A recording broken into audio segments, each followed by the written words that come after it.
Bismillahirrahmanirrahim. Assalamualaikum warahmatullahi wabarakatuh. Alhamdulillahi ala ihsani wa syukru lahu ala taufiqihi wa amtinani. Asyhadu an la ilaha illallah wahdahu la syarika lahu ta'ziman li sya'nihi wa asyhadu anna Muhammadan abduhu wa rasuluhu ila ridwanih. Allahumma shalli alaihi wa ala alihi wa ashabihi wa ikhwanihi. Hadirin dan hadirat yang dirahmati Allah Subhanahu wa taala, kita lanjutkan bahasan kita tentang fikih Ramadan. Ada pertemuan semalam sudah kita bahas tentang di antaranya adalah sahur ya. Kemudian setelah bersahur kita menjalankan ibadah puasa.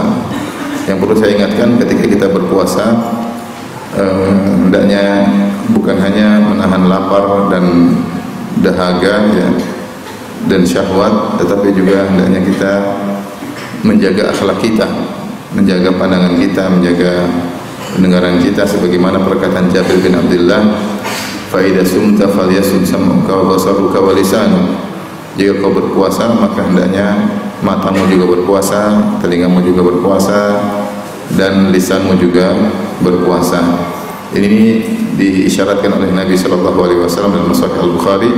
Kata Nabi sallallahu alaihi wasallam, "Fa idza kana yaumu siyami ahadikum fala yarfuth wa la yafsuq wa la yaskhab wa in sabbaka wa in sabbaha ahadun falyakul aw qatalahu falyakul inni imrun sha'im."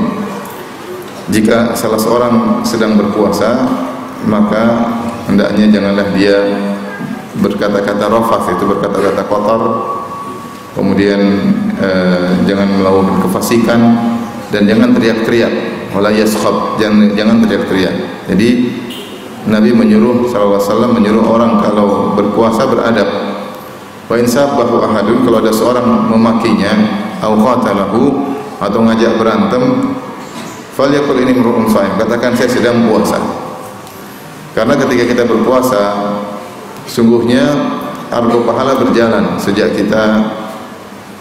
terbit fajar sampai terbenam matahari. Maka ini kondisi yang sangat mulia. Ibarat orang kalau haji atau umrah, dia melakukan ihram. Begitu dia melakukan ihram, dia berkata labbaik Allahumma umrah atau labbaik Allahumma hajjan. Selama dalam kondisi berihram, pahala terus mengalir. Demikian juga seorang ketika berpuasa, maka pahala terus mengalir. Bahkan jika dia istirahat dalam puasanya, jika dia tidur dalam puasanya, dia juga dapat pahala, karena kondisi dia sedang beribadah. Adapun hadis mengatakan tidurnya orang berpuasa berpahala, memang hadis itu tidak sahih, tetapi maknanya benar. Bukan berarti orang yang berpuasa disuruh tidur melulu, tidak. Tapi kalau dia sedang berpuasa, dia istirahat karena letih, dia tetap dapat pahala. Kenapa? Karena argo pahala berjalan kondisi dia sedang berpuasa. Nah, kondisi yang mulia ini harus dijaga. Justru tujuan berpuasa adalah meraih ketakwaan. Kata Allah Subhanahu wa taala, "Kutiba alaikumus syamu kama kutiba alladzina min qablikum la'allakum tattaqun." Diwajibkan kalian berpuasa sebagaimana diwajibkan atas umat-umat sebelum kalian agar kalian bertakwa. Jadi puasa adalah sarana untuk meraih ketakwaan. Nah, percuma jika seorang berpuasa kemudian ketakwaan tidak dia lakukan, tidak dia raih. Maka puasa yang gagal seperti itu. Puasa yang gagal. Makanya kata Nabi sallallahu alaihi wasallam, "Man lam yada' qaula zur wal amal wal jahla wal amal bihi, falaysa lillahi hajatun fi ayyada ta'ama wa syarabahu." Siapa yang ketika berpuasa tidak meninggalkan dusta, ya, tidak meninggalkan kejahilan, maka Allah tidak butuh dengan lapar dan dahaganya. Ketika seorang berpuasa tujuannya tidak didapatkan, maka sarana tadi tidak ada fungsinya. Sarana tidak ada fungsinya, maka waspada. Makanya Rasulullah SAW mengatakan, "Rubba sha'imin laisa lahu min siyami ilal ju' wal 'atash."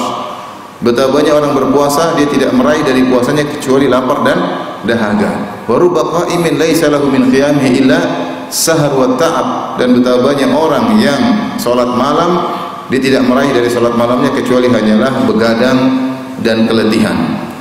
Makanya ini poin yang lebih penting daripada sekedar menjaga menahan lapar dan dahaga. Kita ini disuruh menahan lapar dan dahaga agar kita mudah untuk bertakwa kepada Allah Subhanahu wa taala.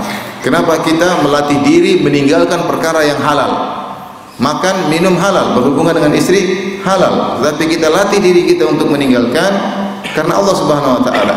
Kalau yang halal bisa kita tinggalkan, apalagi yang haram. Maka jangan sampai seorang berpuasa, dia menahan lapar, menahan dahaga, tapi matanya liar, telinganya liar, lisannya liar, melakukan maksiat ketika sedang berpuasa, maka puasanya tidak ada nilainya. Puasanya tidak ada nilainya. Saking pentingnya hal ini sampai para ulama berselisih tentang seorang yang berpuasa kemudian dia bermaksiat, apakah puasanya sah atau tidak. Ibnu Hazm al-Andalusi rahimahullah ta'ala mengatakan puasanya batal, tidak sah orang yang berpuasa kemudian bermaksiat. Tetapi jumhur ulama mengatakan tidak, puasanya tetap sah, hanya pahalanya tidak ada. Paling tidak pahalanya roaming, kena roaming berkurang, atau pahalanya tidak ada. Maka ini poin yang saya perlu ingatkan diri saya sendiri dan juga para hadirin hadirat, terutama kita hidup di tahun 2022 di mana banyak sekali maksiat yang bisa kita lihat lewat medsos, lewat HP kita dan sarana-sarana informasi yang lainnya. Maka seorang berpuasa dengan waspada, jaga pandangannya, jaga pendengarannya, jaga lisannya, jaga hati, ya. Jangan melakukan perbuatan yang tidak bermanfaat. Tadi kata Nabi, wala yaskhab, jangan teriak-teriak ketika sedang berpuasa. Bahkan kalau ada yang memancing untuk bertengkar, wa insabahu ahadun, jika ada seorang memakinya, au qatalahu, ngajak berantem, falyakul ini mar'un shaim, katakan saya sedang berpuasa. Sebenarnya Allah mengatakan kita ambil zahir hadis ini, yaitu kita ucapkan sama dia, mohon maaf saya sedang berpuasa, agar dia menghargai kondisi saya yang dalam kondisi mulia sedang berpuasa. Terutama ini mungkin kalau puasa sunnah kita harus kasih tahu, kalau puasa Ramadan sama-sama tahu. Ya, puasa sunnah terutama kita, saya sedang berpuasa. Ya, tolong hargai saya ingin menjaga kondisi saya yang mulia. Jangan bilang ya nanti malam, saya lagi habis buka, kita ketemu di belakang warungnya, makan bareng. Maksudnya kita sudah tidak usah emosi. Makanya hati-hati di dunia maya, bertengkar maki-maki sedang puasa bulan Ramadan. Khawatir kemudian puasa kita tidak ada nilainya. Kita menyangka di akhir bulan Ramadan kita meraih ampunan Allah, ternyata hanya meraih cacian dan makian gara-gara kita tidak bisa menahan emosi di dunia maya. Maka ini perlu diperhatikan. Kemudian ketika berpuasa, hindari hal-hal yang bisa membatalkan puasa. Ada beberapa perkara yang membatalkan puasa. Pertama adalah makan, kedua minum, ketiga jima, keempat adalah haid, kelima adalah muntah dengan sengaja, keenam adalah murtad. 6 perkara membatalkan puasa. Makan satu, yang pertama makan, yang kedua minum, yang ketiga jima. Kita tambah lagi yang jima, yang keempat adalah onani, istimna, yang kelima adalah haid dan nifas, yang keenam adalah muntah dengan sengaja, yang ketujuh adalah murtad. Baik, inilah pembatal-pembatal puasa yang harus dijauhi, ya.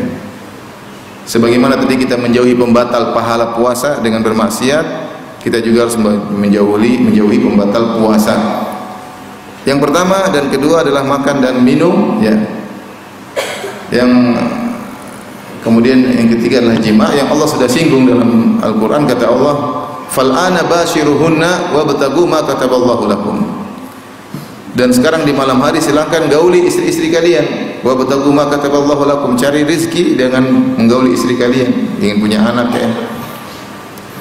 Fakulu washrabu, makan dan minumlah kalian hatta yatabayyana lakumul khaytul abyadu minal khaytil aswadi minal fajr. Makan dan minum sampai terbit fajar. Jadi ketika malam hari dibolehkan berhubungan, makan dan minum, menunjukkan di siang hari tidak boleh. Summa atimus siyama ilal lail, kemudian berpuasalah sampai malam. Berarti 3 perkara ini membatalkan puasa. Siapa yang makan dengan sengaja, siapa yang minum dengan sengaja, siapa yang berhubungan dengan sengaja, maka puasanya batal. Apa yang dimaksud dengan makan dan minum? Makan dan minum adalah memasukkan sesuatu, ya, lewat mulut misalnya ke dalam lambung, kemudian dinikmati dan itu menjadi sumber energi bagi dia, ya. Itulah secara sederhana maknanya makan. Makan suatu kemudian masuk ke dalam lambung, kemudian terurai menjadi energi bagi kita ya. Dari perkara ini maka para ulama membahas tentang perkara-perkara yang lain yang dikatakan ini termasuk makan dan minum atau tidak ya. Contohnya seorang lagi bicara tahu-tahu ada lalat masuk ke dalam mulutnya misalnya. Makan atau minum atau tidak, atau seorang makan batu dengan sengaja, makan minum atau tidak, ada khilaf. Ada yang mengatakan itu bukan makan dan minum. Misalnya kuda lumping makan beling itu batal atau tidak ya. Dan ini penting, sampai ada sebagian mazhab Hanafi, dan saya tulis dalam buku saya, sebagian mazhab Hanafi, dan ini tidak ditemukan kecuali dalam mazhab Hanafi ya. Saya ada buku tapi belum dicetak, judulnya Fikih Puasa ya. Jadi bagaimana kalau orang masukkan batu sengaja, kemudian batunya dikeluarin lagi, batal atau tidak? Siapa juga yang main kayak gitu ya? Tetapi ini dibahas oleh para fuqaha. Kalau ada suatu benda yang bukan makanan dimasukkan seperti batu, kerikil, besi masuk ke dalam tubuhnya, kemudian dicabut, maka ada dua pendapat. Ada pendapat Hanafiyah mengatakan kalau batu itu meskipun bukan makanan tetapi menetap dalam perutnya, dalam lambungnya, maka batal karena tetap dikatakan makan batu ya, meskipun batu itu bukan makanan. Sebagian ulama mengatakan jika dicabut lagi, keluar lagi, la yastaqir, dia tidak menetap dalam lambungnya, maka itu bukan makanan, berarti tidak membatalkan. Buat apa kita bahas ini? Penting ketika dibahas oleh para ulama tentang hukum memasukkan alat ke dalam endoskopi atau apa itu, dalam perut yang terbuat dari besi, dikeluarkan lagi, batal puasa atau tidak? Dibangun di atas permasalahan ini. Kalau besinya dikeluarin lagi nggak batal, tapi kalau dimakan besinya batal. Ini contoh bahwasanya terkadang ada masalah fikih klasik yang dibangun di atasnya permasalahan fikih kontemporer. Kemudian juga permasalahan seperti vaksin, suntik ya, impus dan yang semisalnya, membatalkan puasa atau tidak. Contoh impus, para ulama khilaf, dia membatalkan puasa atau tidak. Kenapa khilaf? Karena masuknya impus bukan dari saluran makan, bukan dari mulut, bukan dari hidung, tapi maksudnya dari urat nadi misalnya. Tetapi fungsi impus tersebut mengambil fungsi makanan, yaitu menjadikan seorang kuat, karena impus tersebut memberikan asupan gizi ke dalam tubuh. Nah, ini menjadikan ulama khilaf, membatalkan atau tidak. Ditinjau dari fungsinya, impus itu fungsinya seperti makan dan minum, tapi ditinjau dari saluran masuknya, bukan dari mulut dan hidung. Wallahu alam, yang lebih hati-hati ini membatalkan puasa. Dan kalau orang diimpus biasanya sakit, mending buka puasa ya. Tapi secara ditinjau impus membatalkan atau tidak, maka khilaf di kalangan para ulama karena tadi permasalahan tadi. Ditinjau dari fungsinya seperti fungsi makanan, tapi masuknya bukan dari hidung dan mulut. Kecuali impusnya lewat hidung batal, jelas. Impusnya lewat mulut batal. Lebih ringan daripada ini masalah suntik. Suntik, misalnya suntik vitamin C, misalnya suntik vaksin, ya. Kalau suntiknya lewat mulut ya batal ya. Tapi kalau suntiknya lewat tangan, lewat arteri atau vena, ini permasalahan.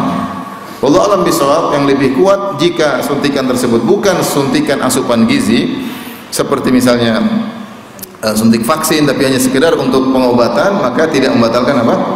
Puasa, tidak membatalkan puasa. Dan banyak masalah-masalah kedokteran dibangun dalam masalah ini. Contoh lagi misalnya masalah bakhah atau alat untuk orang asma, apa namanya itu? Yang disemprot. Apa namanya? Ventolin. Bukan ventilator ya, bukan. Ventolin itu batal atau tidak? Ini khilaf juga di kalangan para ulama. Yang lebih kuat bahwasanya tidak membatalkan. Kenapa tidak membatalkan? Karena semprotan tersebut, Ventolin itu isinya adalah oksigen ditambah dengan obat-obatan, dan sekali semprotan cuma sekian mili, sangat kecil ya. Dan obat-obatan tersebut tidak dimaksudkan untuk dimasukkan ke dalam lambung, tapi hanya mencapai paru-paru ya. Sehingga dari sini para ulama mengatakan bahwa pendapat yang lebih kuat, semprotan tersebut tidak membatalkan puasa. Kenapa? Karena meskipun masuk lewat saluran makan, yaitu mulut, tetapi tidak sampai ke lambung, karena makannya makanan sampai kemana? Ke lambung. Yang kedua, dia sangat kecil dan tidak dianggap.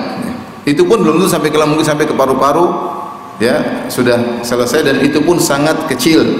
Dan sangat yang kecil tersebut karena tujuannya bukan untuk makanan, maka tidak membatalkan puasa. Dalilnya apa? Dalilnya adalah kita ketika berpuasa kita boleh berkumur-kumur. Kita boleh berkumur-kumur. Bukankah kalau kita berpuasa kita wudu berkumur-kumur atau tidak? Berkumur-kumur. Ketika kita berpuasa dan kita berwudu, kita berkumur-kumur, pasti ada sisa air dalam mulut kita. Pasti ada. Kalau kita berkumur-kumur, misalnya kumur-kumur dengan air 10 mili, pasti yang keluar kita buang masih 9. 1 milinya kemana? Tersisa di mulut. Pasti ada tersisa meskipun 0,01 mili. Ya. Antum berkumur-kumur, misalnya mulut kering, antum kumur, antum mengeluarkan lagi, pasti berkurang air tersebut, ya kan? Misalnya antum kumur-kumur dengan 10 mili, antum mengeluarkan lagi, buang, pasti mungkin tinggal 9,5. Nah, 0,5 milinya kemana? Ya, ada di sekitar mulut kita dan pasti akan ketelan suatu saat. Namun ditelannya sisa air dari kumur-kumur tersebut tidak membatalkan puasa. Kenapa? Karena tidak dimaksudkan untuk makan dan minum. Demikian juga contohnya kita berpuasa, kita boleh bersiwak. Para ulama sepakat orang berpuasa boleh bersiwak sebelum zuhur. Adapun setelah zuhur mereka khilaf makruh atau tidak, tapi hukumnya boleh. Ada hadis dhaif yang menunjukkan setelah zuhur tidak boleh bersiwak, tapi itu hukumnya makruh. Tetapi mereka sepakat bersiwak tidak membatalkan puasa. Padahal kita tahu kalau kita siwak pasti ada rasanya. Pasti ada rasanya. Ya, kita bersiwak pasti ada rasa mentolnya, rasa mintnya. Namun rasa tersebut kita rasakan tidak membatalkan puasa karena tujuannya bukan untuk apa? Makan dan minum. Dari ini para ulama berpendapat kalau seorang menggunakan Ventolin atau inhaler tadi jika masuk tidak membatalkan puasa karena kadarnya sangat kecil, tidak dianggap dan tidak dimaksudkan untuk makan dan minum. Allah taala alam bisawab. Tapi intinya jangan sengaja makan, jangan sengaja minum. Kalau lupa tidak jadi masalah. Itu rezeki dari Allah Subhanahu wa taala, ya. Seorang lagi puasa kemudian dia makan, ya. Makan pecel Madiun misalnya, itu minum. Kemudian setelah puasa ya, itu rezeki namanya. Man akala, ya, man shama fa akala aw syariba fa nasiya fa akala wa syariba, ya, falyutimma shaumahu fa innama at'amahu Allah wa saqahu. Dalam riwayat rizqun saqahu Allah lahu. Barang siapa yang puasa kemudian dia lupa, kemudian dia makan atau dia minum, maka hendaknya dia sempurnakan puasanya. Karena itu Allah yang telah kasih makan sama dia. Dalam sebagian riwayat itu rizki yang Allah berikan kepada dia. Kalau kita bicara puasa Ramadan, kemungkinan lupa agak sulit, ya. Dan kalau kita baru mau minum sudah lagi puasa kok minum. Tapi kalau puasa Senin Kemis kemungkinan lupa sangat besar. Dan kalau kita makan pun nggak ada yang tegur. Ya, karena orang memang asalnya tidak berpuasa, ya. Asalnya tidak berpuasa, ya. Saya pernah mau isi pengajian, kemudian ada seorang panitia yang bawa, kemudian karena kepagian, Ustaz kita mampir di restoran, ya. Berrestoran, ada restoran, bukan restoran, kios-kios kecil. Kemudian Ustaz makan apa? Terserah. Bu, ada nasi goreng, Bu? Belum siap. Mie ayamnya belum siap. Terus yang siap apa? Teh aja. Ya udah, pesan teh 2. Kemudian saya minum, dia juga minum. Ternyata dia puasa, dia lupa. Setelah minum selesai, ya Allah Ustaz, saya puasa, ya. Masya Allah. Tapi sudah selesai 1 gelas teh. Berarti rezekinya cuma teh, bukan nasi goreng dan mie ayam. Kalau tadi ada mie ayam, dia makan mie ayam juga. Jadi kalau makan dan minum puasa, makan dan minum dalam kondisi lupa, maka tidak membatalkan puasa, tidak membatalkan puasa. Tapi lupa itu susah, ya, tidak gampang, ya. Kata orang seadanya lupa bisa dibeli, kita beli biar. Ada lupa kadang bermanfaat, kadang membahayakan. Taib. Jadi itu makan dan minum harus dijauhi. Kemudian yang membatalkan puasa selain makan dan minum adalah jima.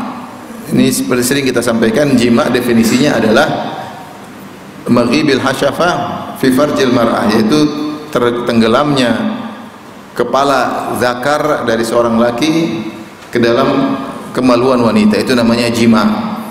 Kita tahu zakar lelaki ada bagian kepalanya, itu adalah tempat disunatnya, bagian kulit yang dipotong di daerah kepala zakar. Nah, kalau kepala zakar itu bukan zakar seluruhnya, tapi kepalanya kalau masuk dalam kemaluan wanita tenggelam seluruhnya, kepalanya bukan zakarnya, kepalanya aja. Saya nggak mau ulang-ulang. Mudah-mudahan antum paham. Masanya yang di bawah 17 tahun lebih khusyuk mendengarnya. Maka telah terjadi jima, Dalilnya Rasulullah SAW bersabda, "Idzal taqal khitanani." Jika bertemu dua tempat khitan lelaki adalah di kulit di bagian kepala zakar yang dipotong, situlah batasannya. Adapun tempat khitan wanita di bagian dekat klitoris, jika sudah bertemu, yaitu bagaimana pertemuannya dengan tenggelamnya kepala zakar. Kalau sudah tenggelam kepala zakar, maka telah terjadi jima. Meskipun tidak ejakulasi, meskipun tidak klimaks. Nah, ini membatalkan puasa. Adapun jika seorang misalnya bercumbu dengan istrinya, tapi tidak sampai kepala zakarnya seluruhnya masuk dalam kemaluannya, hanya sepertiganya, seperduanya, seperempatnya, maka belum dikatakan terjadi jima. Seandainya terjadi ejakulasi tanpa jima, maka dia berdosa dan puasanya batal, tapi tidak wajib kafarah. Karena wajib kafarah itu kalau terjadi jima, meskipun tidak keluar air mani. Ya.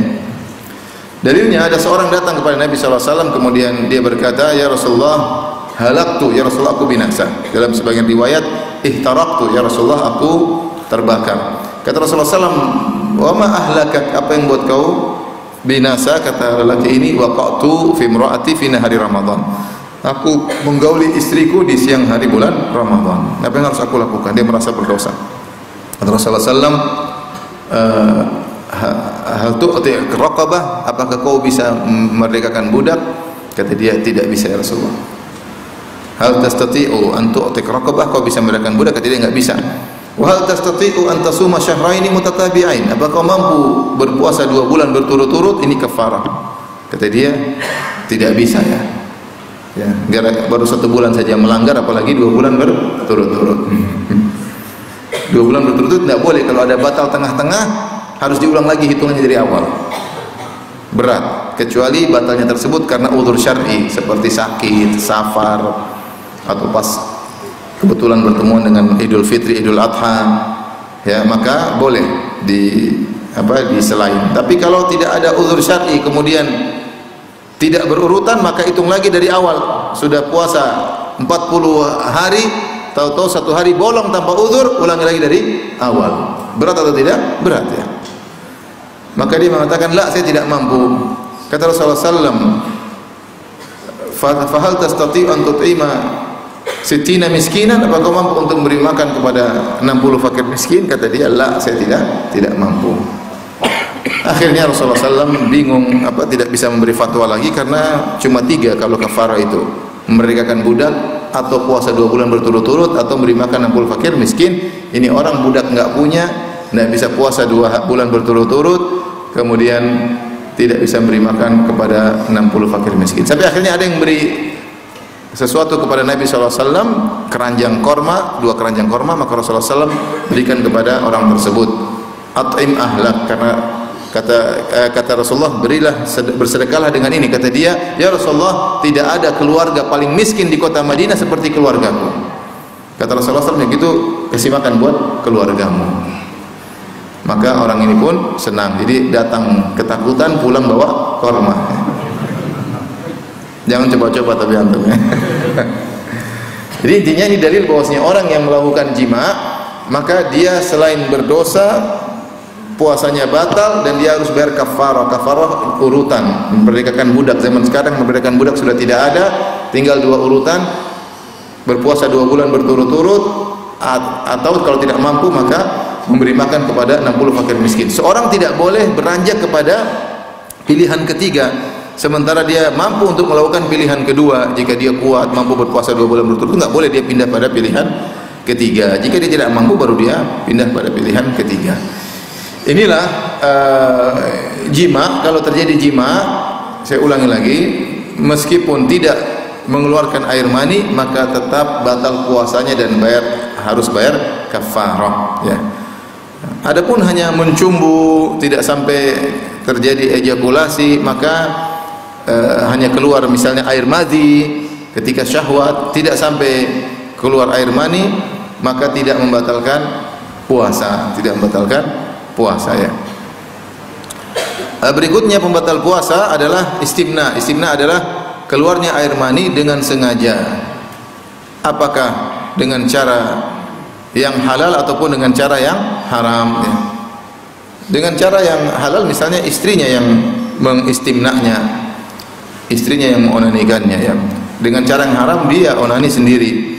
Maka ketika dia berpuasa dia melakukan onani, keluar air maninya, maka puasanya batal, namun tidak bayar kafarah. Karena onani bukan jima. Ini pendapat mayoritas ulama. Dalilnya kata Rasulullah SAW dalam hadis qudsi, kata Nabi SAW, kullu amalin bini Adam lahu illa siyam, ya, fa innahu li.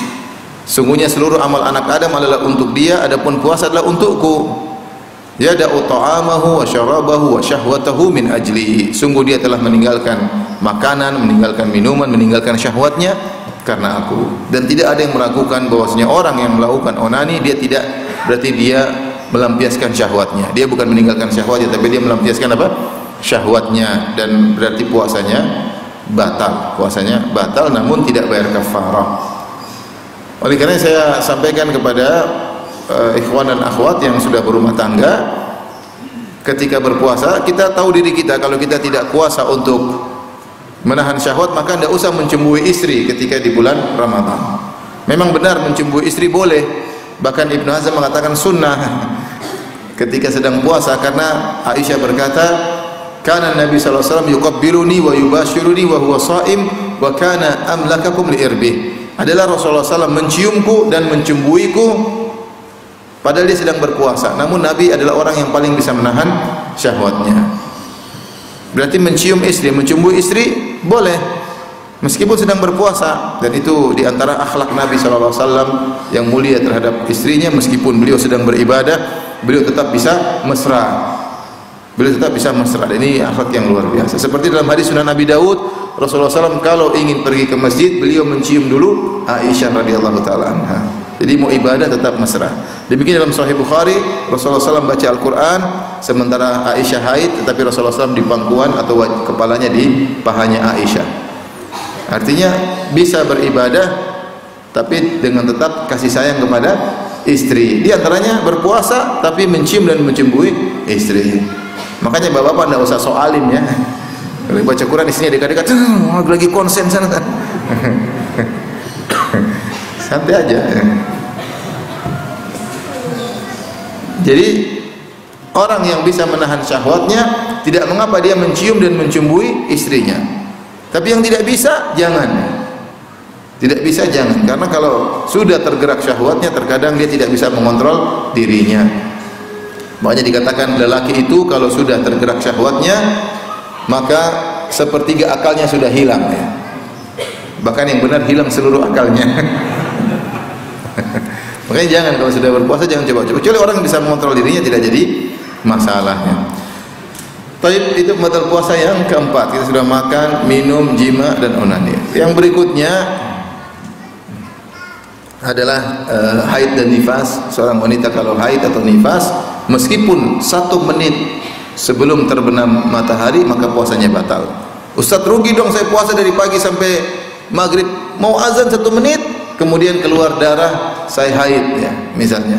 Kita bilang tidak ada yang rugi, cuma aturan syariatnya puasamu batal, kau harus mengqadha. Tetapi apa yang kau lakukan dari pagi sampai sebelum maghrib bukan berarti tidak ada pahalanya, tetap ada pahalanya karena kau telah menjalankan perintah Allah Subhanahu wa taala. Tetapi syariatnya kau harus mengqadha puasamu, ya. Karena sebagian wanita mungkin jengkel, waduh 1 menit lagi sudah azan haid, ya. Enggak, pahala tetap berjalan, pahala tetap berlaku, tetapi harus diqadha. Nifas pun demikian, jika seorang nifas maka puasanya batal. Jadi melahirkan kemudian nifas, maka puasanya batal ya. Kemudian muntah dengan sengaja ya. Man dara'ahul qai, barang siapa yang tidak sengaja kemudian muntah maka lanjutkan puasanya. Wa man istaqa, barang siapa yang sengaja untuk memuntahkan maka batal puasanya. Kalau seorang sakit kemudian termuntahkan tidak batal. Tapi kalau dia sengaja ngorek-ngorek ini atau sengaja mencium sesuatu agar bisa muntah, maka puasanya batal. Yang terakhir batal puasa adalah murtad. Seorang keluar dari Islam maka puasanya batal. Taib, maka seorang ketika beribadah puasa jaga diri dari pembatal puasa dan jaga diri dari pembatal pahala puasa. Pembatal pahala puasa adalah tadi maksiat, di antaranya berdusta, di antaranya ghibah, di antaranya namimah. Ikut-ikutan nonton acara ghibah, hati-hati. Ghibah itu bisa membatalkan pahala puasa. Di antaranya ikut-ikut serta nonton acara ghibah, apalagi ikut share berita ghibah. Saya pernah ngisi di suatu stasiun televisi swasta di Jakarta, di kantornya gitu. Akhirnya saya bicara tentang hal ini, bahwasanya orang yang dusta ketika puasa pahalanya gugur semuanya. Sama orang ghibah di bulan Ramadan pahala puasanya gugur. Akhirnya ada salah satu petugas televisi itu bertanya, "Ustaz, mohon maaf Ustaz, kita di bulan Ramadan ini disuruh atasan untuk menyebarkan berita-berita palsu, berita dusta karena urusan politik. Jadi kami disuruh, kita tahu ini berita nggak benar, tapi kita harus sebarin Ustaz.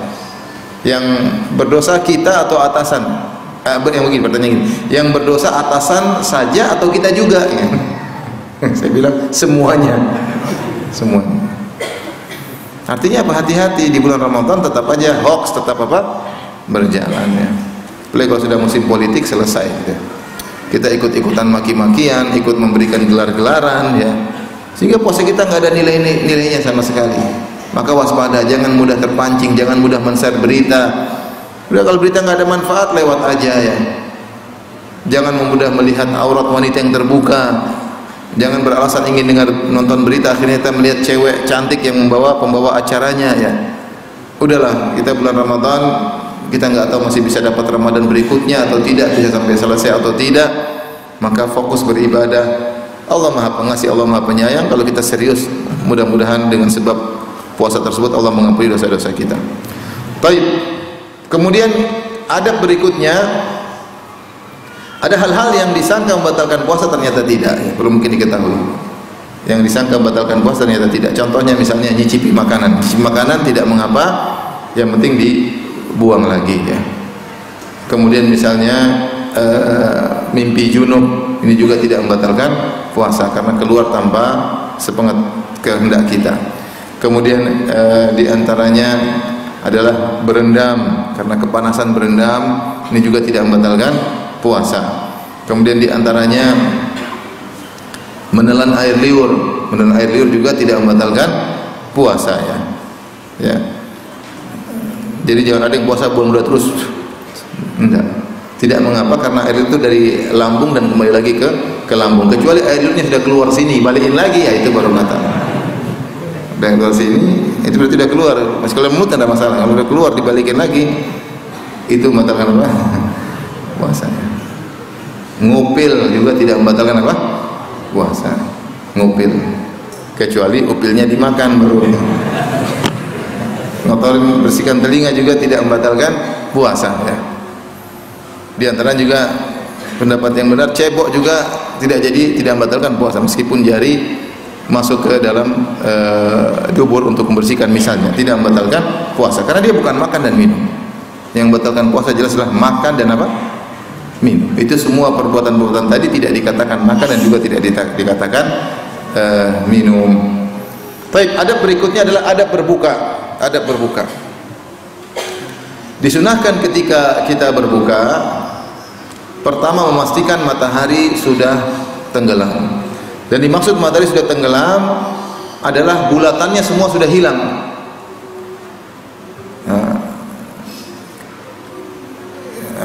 Sampai bulatannya semua hilang. Jadi kalau misalnya ini cakrawala, kalau baru sedikit belum, terus sampai tenggelam, begitu hilang baru kita boleh buka puasa. Sementara bulatannya masih kelihatan, tidak boleh kita berbuka. Hal ini berbeda dengan waktu sholat subuh. Waktu sholat subuh berakhir dengan terbitnya matahari. Matahari baru muncul sedikit, waktu sholat subuh sudah selesai.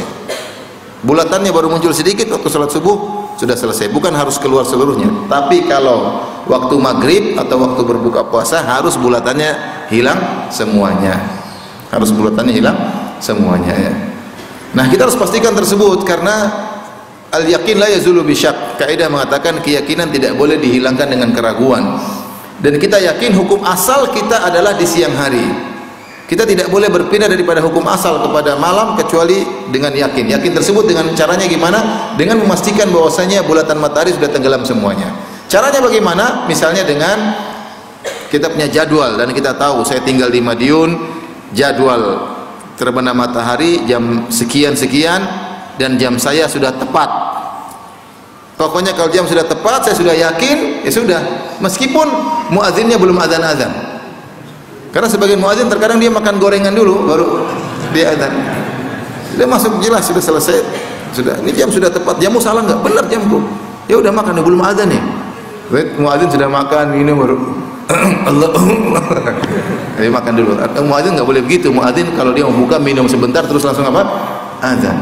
Jangan dia makan gorengan dulu 1 2 sehingga akhirnya orang menunggu azannya, ya. Dia harus amanah. Muadzin itu harus amanah, ya. Jadi kalau antum yakin dengan jam 6 itu silakan berbuka. Atau misalnya antum sedang di pinggir pantai, lagi sama istri kayak lagi menikmati tenggelam apa? Matahari. Kemudian antum sambil nunggu matahari turun.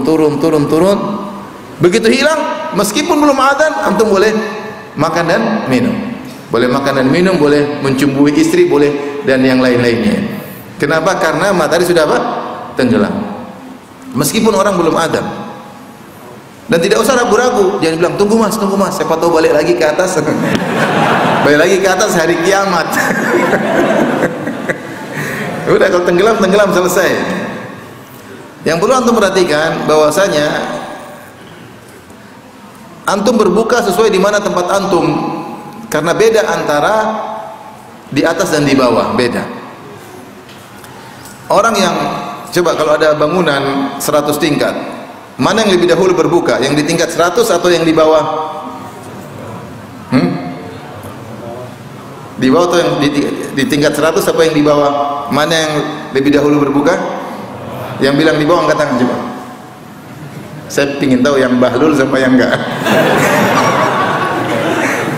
Yang bilang di bawah lebih dulu buka, angkat tangan cepat. Jangan ragu-ragu, angkat aja, angkat, jangan ragu, angkat. Biar jelas bahlulnya atau tidak. Saya yang bilang di bawah di luar buka, angkat tangan cepat. Ayo mana? 1 2, angkat tangan tinggi-tinggi, enggak apa. Shooting masuk enggak kan? Yang bilang atas di luar buka, angkat tangan.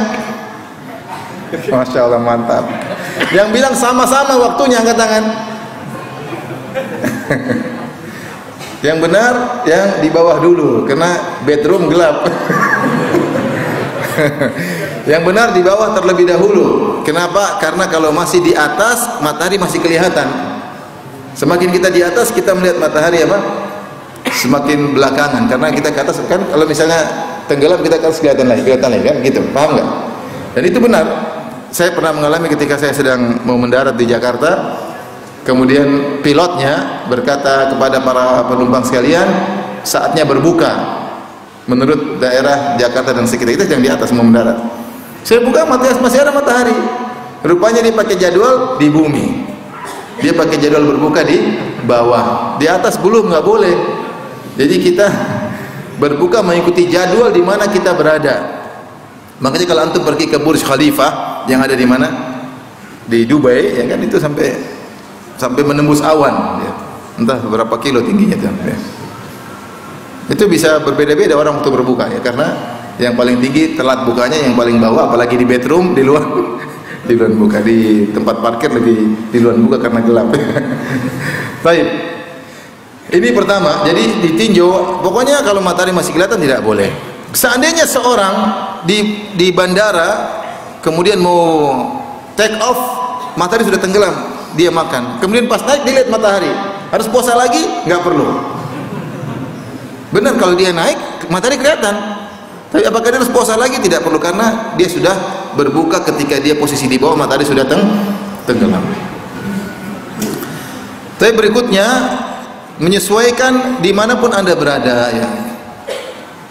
Jangan Anda pakai lokasi sahur Anda. Ini jadi misalnya antum umroh, antum sahur di Jakarta. Di Jakarta jam 4:30 sudah sahur. Antum naik pesawat menuju Madinah. Di Madinah ternyata jadwal bukanya mundur. Harusnya kita buka di Jakarta jam 6, ternyata jam 6 di Jakarta, di Madinah masih jam 2. Terus apalagi musim panas, jadwal bukanya jam 7, di Madinah jadwal buka jam 7, sehingga perbedaan antara waktu buka di Jakarta dengan Madinah 5 jam. Itu kalau musim panas jadwal berbuka panjang. Jadi antum paham ya maksudnya? Antum sahur di Jakarta atau di Madiun, antum naik pesawat menuju Madinah, biasanya di Madiun buka puasa jam 6, ternyata jam 6 di Madiun, di Madinah masih jam 2. Antum harus nunggu lagi sampai jam 7 jadwal berbuka di Madinah. Berarti antum ada perbedaan antara buka puasa di Madiun dengan di Madinah 5 jam. Nah, apakah kita ikut jadwal Madiun buka puasa atau ikut jadwal Madinah? Jadwal Madinah. Kan di Madinah matahari masih terang. Masih sebagian orang nekat, nggak mungkin syariat susah. Sudah jadwalnya buka aja ya. Ya sudah, buka aja tapi batal puasamu. Udah buka masih terang semua. Ya kalau kamu nggak kuat, saya nggak kuat Ustaz. Ya nggak kuat ya buka aja. Memang orang puasa boleh, orang bersafar boleh tidak berpuasa, santai aja. Tapi jangan kau bikin aturan, anggap sah. Kenapa ikut jadwal mana? Jadwal Madiun ya. Ini nggak Madiun nggak berlaku, yang berlaku Madinah, bukan Madiun ya. Paham ya? Seperti itu ya. Jadi harus mengikuti jadwal di mana Anda berada. Kalau mau cepat, antum sahur di Aceh, bukanya di Papua, cepat. Di Aceh mungkin sholat subuh jam berapa? Mungkin 5:30. Azan subuh jam apa? 5:30. Di Papua buka puasa jam 6, waktu Papua sama dengan waktu Aceh jam 4. Berarti kan lebih hemat. Makanya antum kalau pengen cepat, pokoknya pagi-pagi dari Aceh pergi ke Papua. Cepat seperti itu. Kalau berduit banyak jalan terus, cepat buka ya. Tapi intinya berbuka dan bersahur ikut waktu setempat, setempat. Saya pernah menghadapi kasus begini. Ini kenyataan, kasus kenyataan. Jadi teman-teman, mereka di Saudi, lebaran di Saudi. Jadi malam mereka di Mekah takbiran, Allahu Akbar, Allahu Akbar, sudah maksud malam Idul Fitri, sudah 1 Syawal kan. Malam kan 1 Syawal sejak malam. Allahu Akbar, Allahu Akbar. Indonesia ternyata belum. Besok masih puasa. Ustaz, bagaimana Ustaz? Ini saya lagi jadwal pesawat menuju ke Indonesia. Sampai Jakarta saya puasa atau tidak? Wah, kamu sudah lebaran di luar. Jadi dia udah lebaran, terus pergi ke Jeddah, naik pesawat menuju Jakarta, ternyata ru'yah di Indonesia masih belum apa? Belum puasa besok, belum lebaran. Besok masih apa? Puasa. Jadi Saudi 29 hari, Indonesia 30 hari. Dan itu terjadi. Saya pernah langsung ditanya, malam saya ditanya, saya bingung juga. Ustadz gimana nih? Saya puasa tidak atau tidak besok? Fatwanya sama seperti tadi. Kamu kalau lagi di pesawat, kamu lihat adzan subuh. Ketika adzan subuh, posisimu di mana? Kalau posisimu masih di Timur Tengah, berarti kamu tidak usah puasa karena lebaran. Tapi kalau kamu adzan subuh sudah di Brunei Darussalam, berarti kamu ikut apa? Indonesia, puasa lagi. Karena hukum kita mengikuti posisi kita berada. Paham? Paham. Kecuali apa? Kecuali kamu di Madinah sudah ikut puasa 30 hari, maka tidak ada puasa hari ke-31. Tidak ada puasa. Dan akhirnya saya ketemu dia, gimana? Oh, akhirnya kita tidak puasa Ustaz. Kenapa? Ketika waktu subuh kita masih di area apa? Timur Tengah. Jadi dilihat, kan bisa lihat di peta itu kalau di apa namanya, di layar kelihatan oh masih daerah Timur Tengah, posisi pesawat. Akhirnya kami tidak puasa. Itu contoh bahwasanya berbuka, bersahur kembali kepada posisi di mana kita berada. Jadi saya ulangi lagi teman-teman Madiun ya. Mana yang duluan buka? Tingkat 100 apa underground? Siapa yang duluan buka? Lantai 1 atau lantai 100? Lantai 1. Alhamdulillah. Tidak ada yang bahlul. Baik. Apalagi adab berbuka. Adab berbuka selanjutnya adalah jadi pastikan segera berbuka, jangan tunda-tunda. Jangan tunda-tunda berbuka. Sebagaimana dalam hadis sudah kita sebutkan, la yazalun nas bi khair ma'ajjalul fitr wa akharus sahur. Senantiasa umat ini dalam kebaikan jika menyegerakan berbuka dan menunda bersahur. Dan ini menyelisihi ahlul kitab dan menyelisihi orang-orang Syiah Rafidhah yang mereka berbuka jika sudah sangat gelap, kelihatan bintang-bintang baru mereka berbuka. Ahlus sunnah begitu matahari tenggelam langsung berbuka. Jangan tunda-tunda. Dan alhamdulillah sunnah berlaku di tanah air. Ada yang bilang takjilan, takjil itu sama dari bahasa itu ma'ajjalul fitr, segera berbuka. Takjil itu segera buka dulu itu sunnah. Tapi ngomongnya pakai ain, ta'jil apa? Ta'jil. Karena kalau pakai hamzah ta'jil itu artinya mengakhirkan. Bahasa Arab tuh beda antara ta'jil dengan ta'jil. Kalau ta'jil pakai ain artinya menyegerakan, kalau ta'jil pakai hamzah mengakhirkan. Jadi bahasa Arabnya orang Madiun harus keren sedikit. Ta'jil gitu. Jangan ta'jil. Kalau ta'jil tuh bahasa Arab artinya mengakhirkan. Ini makan ta'jilan ya. Itu sunnah ya. Dalilnya apa? Rasulullah SAW pernah bersafar dengan para sahabat, di antaranya Bilal. Kemudian Rasulullah SAW berkata ketika matahari ghorabati syamsu, matahari tenggelam, Rasulullah SAW berkata, "Ya Bilal, inzil fajdah lana." Ya Bilal, ayo siapkan makanan buat berbuka. Matahari baru tenggelam. Sebagian sahabat mengatakan, "Ya Rasulullah, lau amsayta, nunggu sebentar ya Rasulullah." Kata Rasulullah, "Inzil fajdah lana," buka puasa. Ada sahabat yang berkata, "Inna alaika naharon," masih siang ya Rasulullah, karena baru aja tenggelam dan cahaya masih terang. Kata Rasulullah, "Buka puasa sekarang." Akhirnya mereka buka puasa, sampai seorang sahabat berkata, seandainya ada salah seorang naik di atas ontanya pasti masih lihat matahari.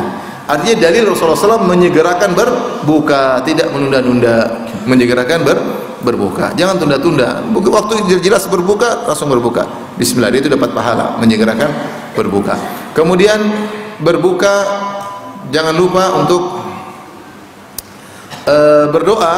berdoa terutama menjelang berbuka. Dalam hadis bahwasanya salatu da'watin la turad, 3 doa yang tidak ditolak, di antaranya doa as-shaim, doanya orang yang berpuasa.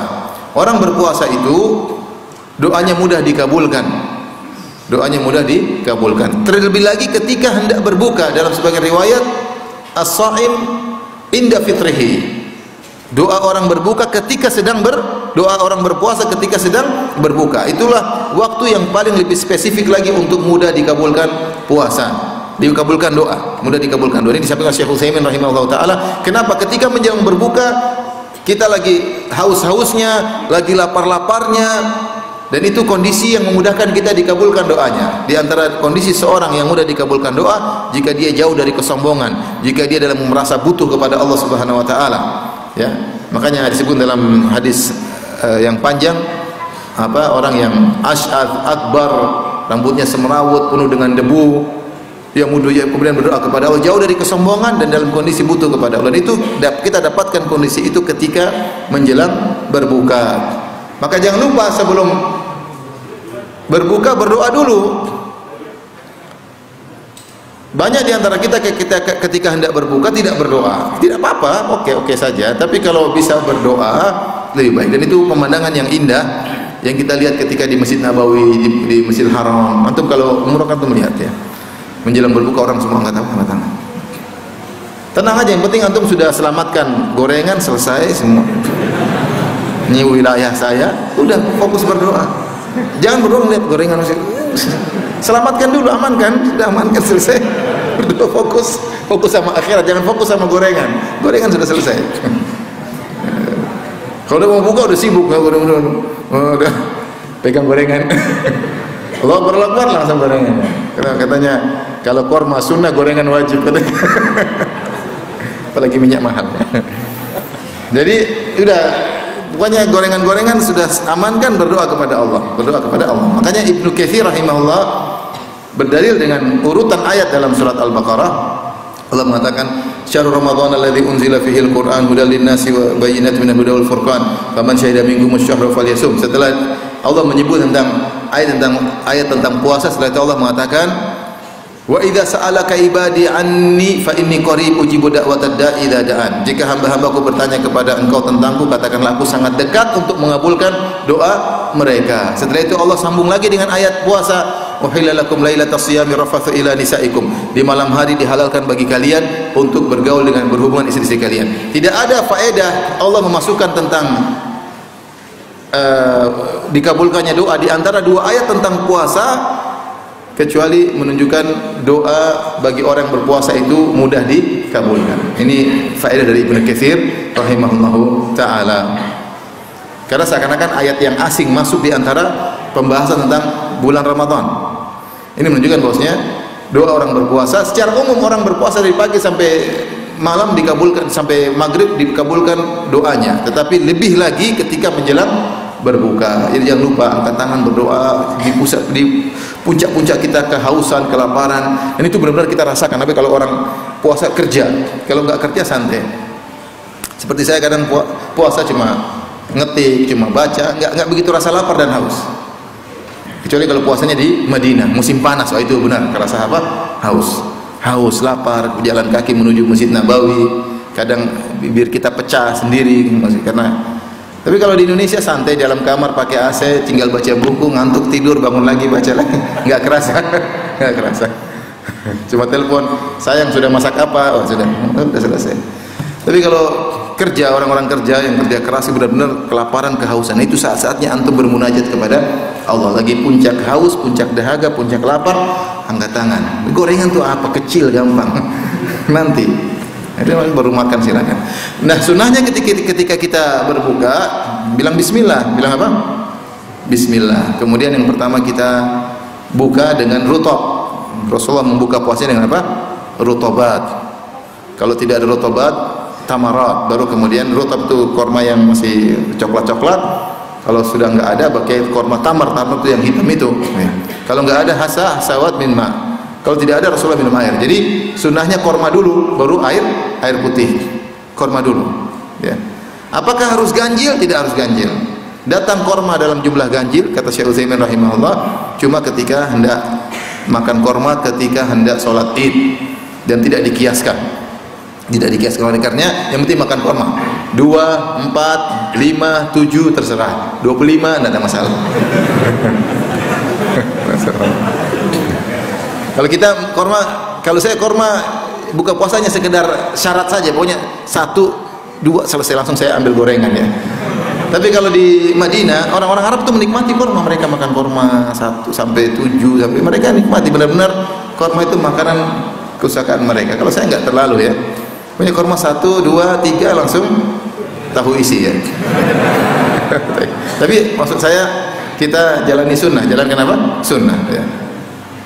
Terus Ustaz boleh berdoa dengan doa misalnya dhahabat dhama'u wa abtalatil uruq wa thabata al insyaallah. Ada khilaf tentang hadis ini, mengatakan dhaif, ada mengatakan hasan, tapi enggak ada masalah. Baca aja. Tapi setelah kita minum tadi bismillah, makan korma, makan gorengan, terus kita minum. Setelah minum kita bilang dhahaba ad-dhama'u, telah hilang dahaga. Wa abtalatil uruq, dan bahwasanya kerongkongan sudah basah.